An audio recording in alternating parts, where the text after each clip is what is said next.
the 4th century BC, Aristotle wrote the first systematic treatise on moral philosophy or on ethics. And in that book, which is called the Nicomachean Ethics, he talks about 3 different kinds of friendship that are based on 3 different kinds of goods. He speaks about goods that are instrumental, goods that are pleasurable, and goods that are sought for their own sake, that are loved for their own sake.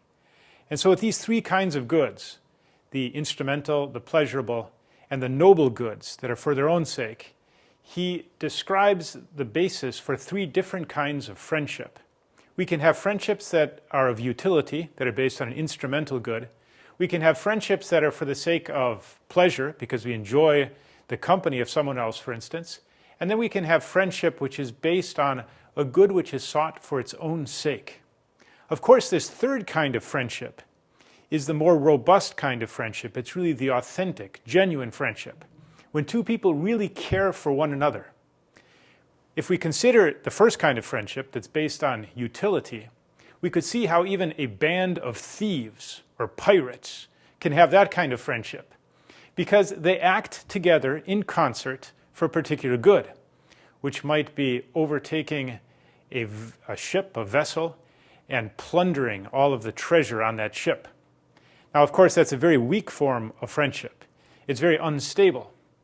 The pirates then would probably fight over their booty that they captured from that vessel. So Aristotle, of course, considers the 3rd kind of friendship, which is based on a good which is sought for its own sake, as a much more fulfilling form of friendship, because it actually leads to happiness. It leads to human excellence, or what we could call the successful life, success on the whole. Well, this kind of friendship, which is for its own sake, that Aristotle developed in the 4th century BC, was further developed by Karol Wojtyla in the 20th century in his book, Love and Responsibility. And Karol Wojtyla, who then became Pope John Paul II and is now Blessed Pope John Paul II, in that book, Love and Responsibility, applied Aristotle's understanding of friendship to the married life. And he considers the married couple, husband and wife, as being challenged by the very nature of their marital bond to seek that kind of friendship which is for its own sake. And then he considers here what is unique to marriage that sets it apart from other kinds of friendship. It's certainly very different from the bond between pirates or from people who simply enjoy spending time with one another. If marriage was simply enjoying spending time with one another, it would be a fragile relationship. If there was any kind of a dispute or change in preferences, they would leave one another and separate immediately. There would be no marital fidelity. So when Karol Wojtyla considers that which is specific to the marital friendship, he talks about the sexual urge, because of course marriage has to do with love between a man and a woman, and love between a man and a woman which is open to giving life. And when he speaks about the sexual urge, he does what is called a phenomenology of the sexual urge, which is what is going on inside the subject who experiences the sexual urge. And Karol Wojtyla has a very interesting analysis of the sexual urge, which has a lot of consequences and implications in the moral life, really for everyone, not just for people who are married, but also people who are in preparation for marriage. And what he says is that the sexual urge, the tendency that men and women generally have to persons of the opposite sex. And it's interesting, they said this towards persons of the opposite sex, not to their bodies, not to some portion of them, but to the whole person. And therefore the urge is towards that person and is seeking something that one is lacking in oneself on account of sexual difference. It's an account that men have something that women don't have and women have something that men don't have, otherwise men and women would be the same. So they're seeking something that they don't have in the other person, and they're also seeking to give new life, which is procreation, to cooperate with God's plan through nature, which God created, of course, in order to give life to their children. So the sexual urge points towards parenthood, procreation, children, and family. So we take a step back again to the position of Aristotle. The friendship that is specific to the married life is a friendship which is based upon a common good, which is at once procreative and unitive, meaning it aims at or looks towards not just reproducing, generating children, begetting them in new life, but also forming them in virtue, transmitting one's whole life, meaning also one's spiritual life.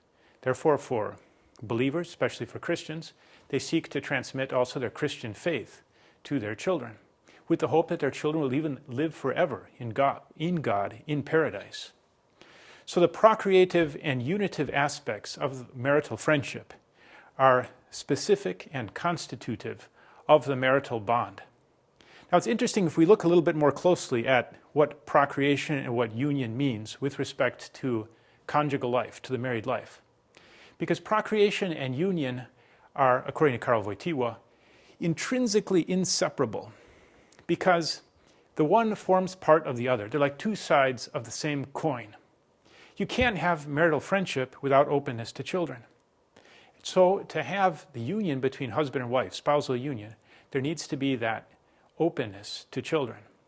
That openness to children can be lived also for people who are advanced in age and already are past the time of fertility in their lives, and yet through their friendship and their love for one another, which is open to the children which may have already been born, perhaps even their grandchildren, they practice and continue this love of friendship that Aristotle described. So Karol Wojtyla, based on Aristotle's understanding of friendship, gives us a very powerful and challenging analysis of what it means to be a man and a woman, and the call that we have to live as man and woman, also as husband and wife, and potentially as father and mother, and therefore to transmit the good which is held in common through cooperative action by husband and wife towards their children and therefore towards their family. But it's even more than that, because Karol Wojtyla says that the marital bond, the marital life, is the foundational cell of all of society. Society depends upon the family, because of course society depends upon children, offspring for the future. And therefore the challenge is for us to really seek to live this love of friendship, which is for good for its own sake, which Karol Wojtyla uses a Latin term, frui, where we get fruition from, rather than mere utility, which in Latin he uses the term uti, or utility. So that the husband and wife in the marital friendship should always seek to enjoy one another as persons, open to life, and never see one another simply as instruments to be used.